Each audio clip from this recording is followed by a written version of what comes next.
Hello guys, welcome to Python breaker. இன்னைக்கு நம்ம என்ன பார்க்க போறோம்னா கேத் ஸ்மாலஸ்ட் எலிமெண்ட் அப்படிங்கிற ஒரு சம்மந்த கீக்ஸ் ஃபார் கீக்ஸ்ல கொடுத்துருக்காங்க. ஆக்சுவலாக அது என்ன டிஃபிகல்ட்டி கொடுத்துருக்காங்கன்னா மீடியம் டிஃபிகல்ட்டியில் கொடுத்துருக்காங்க. இங்கே இருக்கு. ஸோ இப்போ நம்ம வந்து டைரெக்டாக கொஸ்டின் போயிடலாம். கொஸ்டினை பார்த்தீங்கன்னா புரிஞ்சிருக்கும். ஸ்மாலஸ்ட் வேல்யூ கண்டுபிடிக்கணும், என்ன கொடுத்துருக்காங்க, என்னென்ன எத்தனை வேல்யூங்கிறத வச்சுப்படி அறையில் வந்து இத்தனை வேல்யூ கொடுத்துருக்காங்க. கேங்கிறது வந்து அந்த இண்டெக்ஸ் நம்பர் எடுக்கணும். ஸோ இப்போ நம்ம வந்து டைரெக்டாக ப்ரோக்ராம்குள்ளே பார்த்துக்கலாம். அப்படி புரியலன்னா எக்ஸாம்பிள் பாருங்க, உங்களுக்கே புரியும். இப்போ நம்ம போட்டோம்னா ஃபஸ்ட்டு அரையை ஷார்ட் பண்ணுவோம். ஃபஸ்ட்டு எந்த ஒரு ஸ்மாலஸ்ட் வேல்யூவாக இருந்தாலும் சரி, லார்ஜஸ்ட் வேல்யூவாக இருந்தாலும் சரி, ஃபஸ்ட்டு அரேவை ஸ்டார்ட் பண்ணிக்கலாம். அப்படின்னா தான் சம் உங்களுக்கு ஈஸியாக போகும். ஸ்டார்ட் பண்ணதுக்கப்புறம் ரிட்டர்ன் கொண்டாடணும் அவுட்புட்டை. ஸோ நம்ம வந்து ரிட்டர்ன் எடுத்துக்கலாம். ரிட்டர்ன் ஸ்டேட்மெண்ட் எதுக்குள்ளே இருக்குன்னா அரேக்குள்ளே இருக்குது. ஸோ நம்ம வந்து அரே எடுத்துக்கலாம். அந்த இடத்துல அரே இல்லைனாலும் எஸ்ஸு எல்லு அந்த இடத்துல ஃபஸ்ட்டு எதாவது கொடுத்துருக்காங்களோ அதை போட்டுருங்க. எதுக்குள்ள அந்த வேல்யூலாம் போட்டிருக்காங்களோ அதை போட்டுருங்க. ரிட்டர்னில் போட்டதுக்கப்புறம் ஸ்கொயர் ப்ராக்கெட் போடுங்க. -1 போட்டால் லார்ஜஸ்ட் எலிமெண்ட் வரும். இப்போ நம்ம வந்து தேவை இண்டெக்ஸ் நம்பர் இருக்கிற வேல்யூ தான் வேணும். சரியா, இண்டெக்ஸ் நம்பர் வந்து கேட் கொடுத்துருக்காங்க.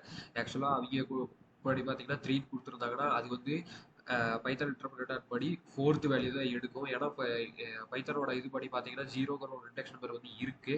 ஸோ நம்ம வந்து K-1 எடுத்துக்கலாம். K-1 எடுத்தோம்னா அந்த இடத்துல 3 கொடுத்துருந்தா 3 - 1 2 2ஓட வேல்யூனா 0 1 2. அப்போ நம்மளை படி பார்த்தீங்கன்னா 3 வேல்யூ ஆச்சு. மூணாவது வேல்யூ ஆச்சு. அப்போ கரெக்டான அவுட்புட் வந்து நம்மளுக்கு கிடச்சிரும். இப்போ நீங்கள் இதில் பார்த்தீங்கன்னாவே புரியும் உங்களுக்கு. ஆக்சுவலாக இதில் வந்து 3 4 7 10 அப்படின்னு வரும். இங்கே 3 கொடுத்துருக்காங்க. 0 வந்து 3க்கும் 4க்கு 1க்கும் 7க்கு 2க்கும் தேர்டு வந்து 10க்கு வரும். அப்போ இந்த இடத்துல அவுட்புட் 10 தான் வந்திருக்கணும். ஆனால் 7 கொடுத்துருக்காங்க.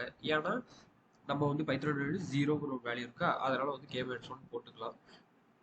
ரன் பண்ணி பார்க்கலாம். ரன் ஆகும். ஏன்னா இதை ஆக்சுவலி நான் கம்ப்ளீட் பண்ணிவிட்டேன். நம்ம சப்மிட் பண்ணிக்கலாம். ரன் ஆனதுக்கப்புறம் ஆக்சுவலாக அவுட்புட் 7 வந்துருச்சு.